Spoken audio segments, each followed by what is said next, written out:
اعوذ باللہ من الشیطان الرجیم بسم اللہ الرحمن الرحیم الحمد للہ رب العالمین الرحمن الرحیم مالک یوم الدین ایاک نعبد و ایاک نستعین اہدنا الصراط المستقیم صراط الذین انعمت علیہم غیر المغضوب علیہم ولا الضالین آمین۔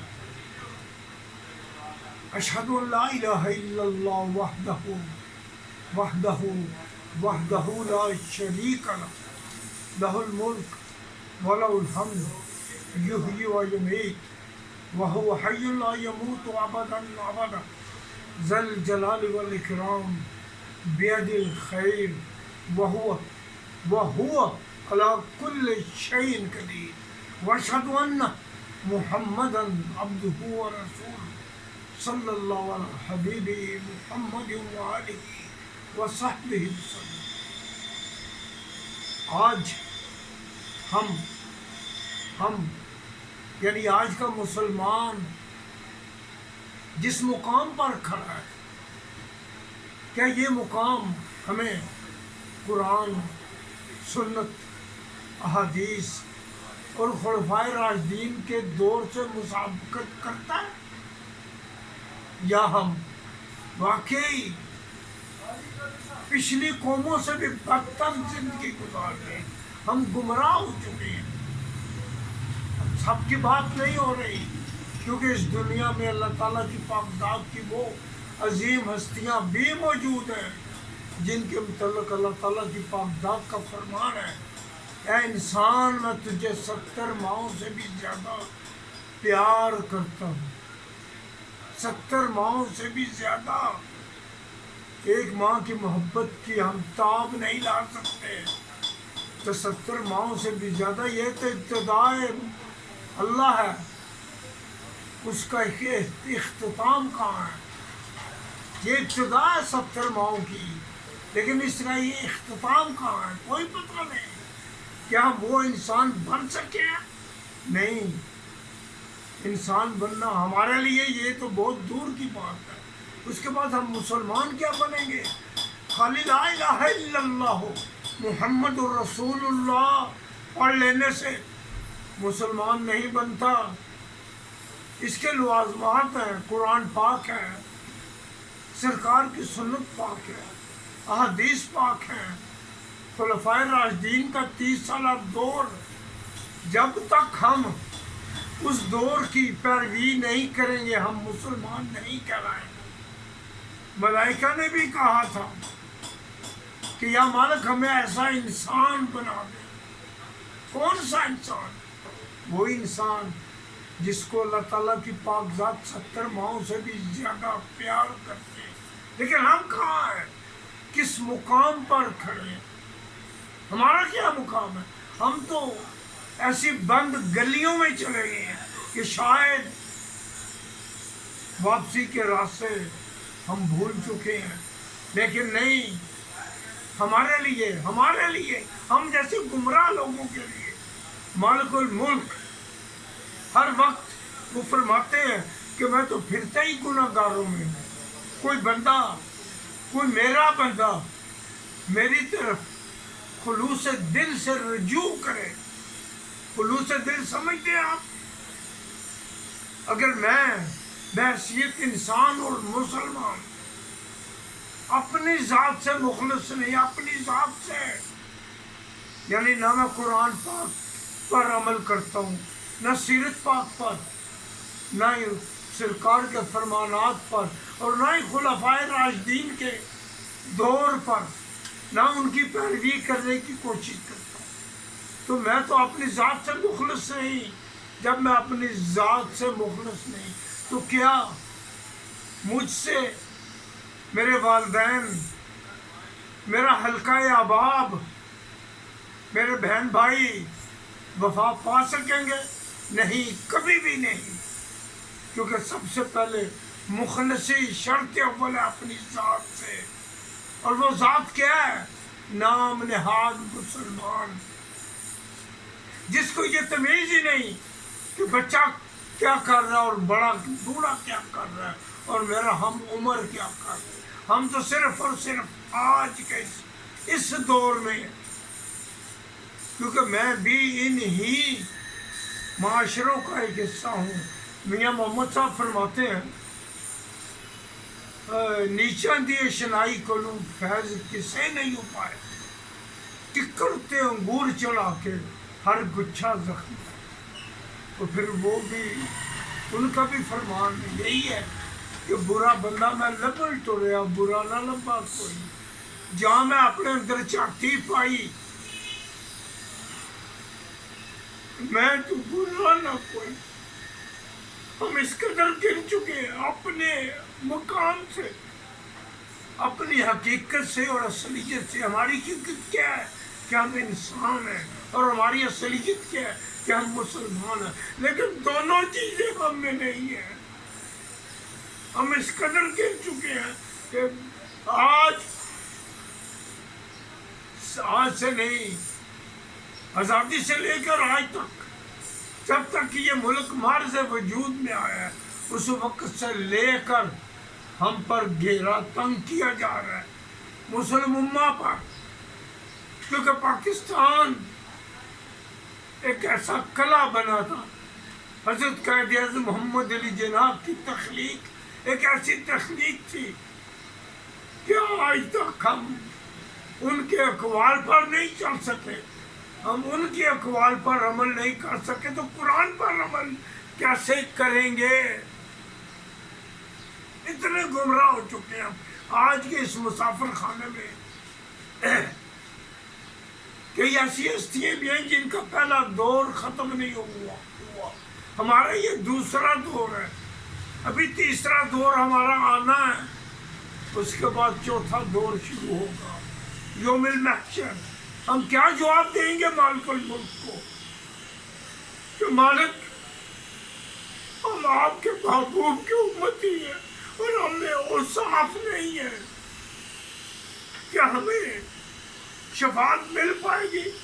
رشوت ہم کھاتے ہیں، ملاوٹ ہم کرتے ہیں، سود ہم کھاتے ہیں، جھوٹ ہم بولتے ہیں، منافقت ہم کرتے ہیں. اللہ اکبر. ظلم زیادتی ناانصافی ہم کرتے ہیں. تو پھر شفاعت کس کی؟ مالک نے تو بڑے پاک صاف الفاظ میں فرما دیا ہے، جھوٹے اور گمراہ لوگ، جھوٹے مجھ جیسے اور گمراہ لوگ مجھ جیسے کبھی بھی جنت میں نہیں جائیں گے. پھر ہمارا کیا مقام ہے؟ کبھی سوچا ہم نے کہ کل ہمارے ساتھ کیا برتاؤ ہوگا؟ وہ تو کل لگ ہمیں پتہ جائے گا، کیونکہ آج یوم العمل ہے. ہمارا عمل کیا ہے؟ برائیاں. کل یوم الحساب ہے، وہی برائیاں کل ہمارے سامنے آئیں گی. تو کیا ہمیں جنت کی لا الہ الا اللہ محمد الرسول اللہ یہ جنت کی کنجی ہے، کیا ہم اس کے لوازمات پر عمل پیرا ہیں؟ کیا ہم اس کے لوازمات پر عمل پیرا ہیں؟ نہیں. ہم تو لانتیں سمیٹ رہے ہیں. پھر ایک جگہ اللہ تعالیٰ کی پاک ذات نے فرمایا لعنت اللہ والملائکۃ والناس اجمعین. کن لوگوں پر؟ وہ بھی مجھ جیسے ہی لوگوں پر. میرا کل کیا بنے گا، یا میرے ساتھیوں کا جو میرے ساتھ ان گمراہیوں میں شامل ہیں ان کا کیا بنے گا؟ خدا کی قسم واللہ العظیم میں حلفاً کہتا ہوں کہ مالک کا دروازہ معافی کا بند ہونے سے پہلے، مالک کا دروازہ معافیوں کا بند ہونے سے پہلے اگر آج ہم نے اپنا قبلہ درست نہ کیا، قرآن سنت احادیث اور خلفائے راشدین کے دور کو اپنانے کی کوشش نہ کی، تو کل ہمارے ساتھ کیا برتاؤ ہوگا؟ یہ تو کل ہمیں لگ پتا جائے گا۔ ابلیس اپنے وقت کا ایک بہت ہی محترم ہستی تھی، اس کو سردار گری کا لقب ملا تھا، لیکن ایک حکم ادولی، ایک کہ اس نے سجدہ نہیں کیا حضرت آدم علیہ السلام کی پاک ذات کو۔ ہم تو ہر قدم پر حکم ادولیہ کر رہے ہیں۔ اگر اس نے کل سجدہ کر دیا حضرت آدم علیہ السلام کو، اس کو تو معافی مل جائے گی، لیکن ہمارے لیے معافیاں نہیں ہوں گے، کیونکہ ہمارا قبلہ درست نہیں، ہمارا قبلہ اتنا غلط ہو چکا ہے کہ ہم بھول گئے ہیں کل کے یوم الحساب کو۔ حالانکہ یہ دنیا تو ایک مسافر خانہ ہے، میرے آباء و اجداد مجھ میں نہیں ہے، ہم میں نہیں ہے۔ ہاں میں ضرور موجود ہوں، اپنی جد کا، اپنی اولاد کا، لیکن کب ان للہ و انا الیہ راجعون ہو جاؤں کوئی پتہ نہیں، اور اپنے ساتھ میں کیا لے کر جا رہا ہوں، کون سے اعمال، برائیاں، گمراہیاں، کیا یہی ہے ہماری میراث ہے؟ اب بھی وقت ہے، اب بھی کہ اپنا قبلہ لا الہ الا اللہ محمد رسول اللہ پر سیدھا کر لو، اس کے لوازمات کو اپنا لو۔ اگر کل سرکار کی شفاعت، کیونکہ سرکار نے تو فرما دیا من غش فلیس منا، جس نے بھی ملاوٹ کی وہ ہم میں سے نہیں۔ ہم ہیں کون؟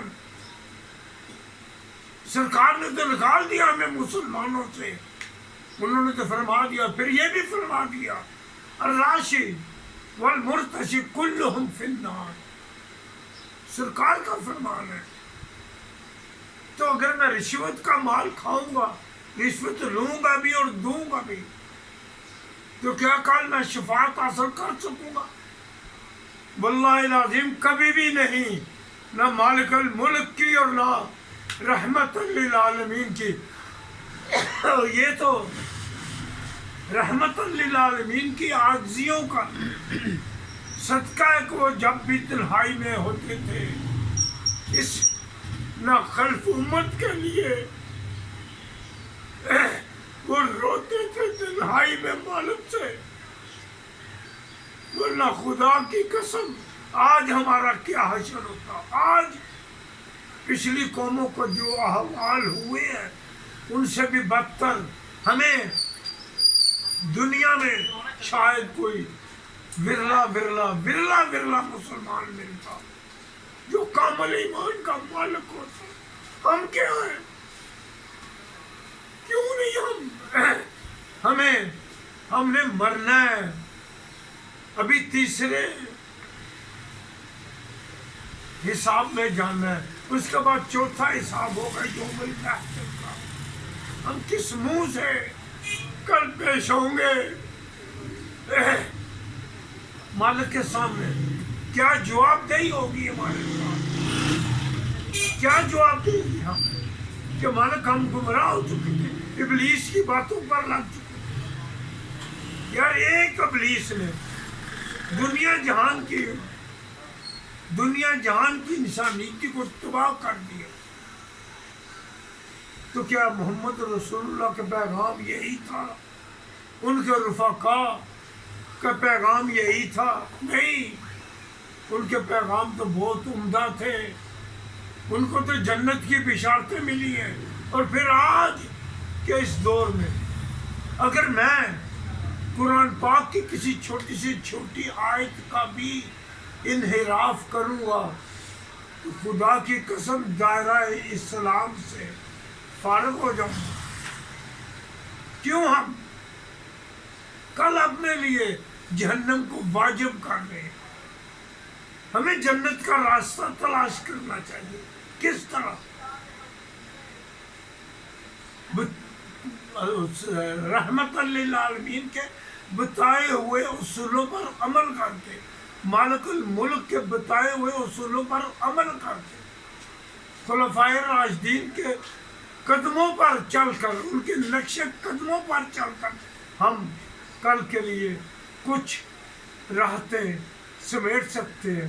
میں تو صرف اور صرف آخر میں اس گمراہ امت کے لیے دعا کر سکتا ہوں کہ یا مالک الملک، آپ تو شہنشاہ عظیم ہیں، یا حی یا قیوم ہے، مالک الملک ذوالجلال والاکرام ہے، اس گمراہ قوم کے لیے اور باقی دنیا کے لیے بھی کوئی ایسے اسباب بنائیں کہ ہم ان گمراہیوں سے نکل سکیں اور کل آخرت کے لیے کچھ نہ کچھ سمیٹ سکے، تاکہ کل امت محمدی میں ہم کھڑے ہوں اور ہم میں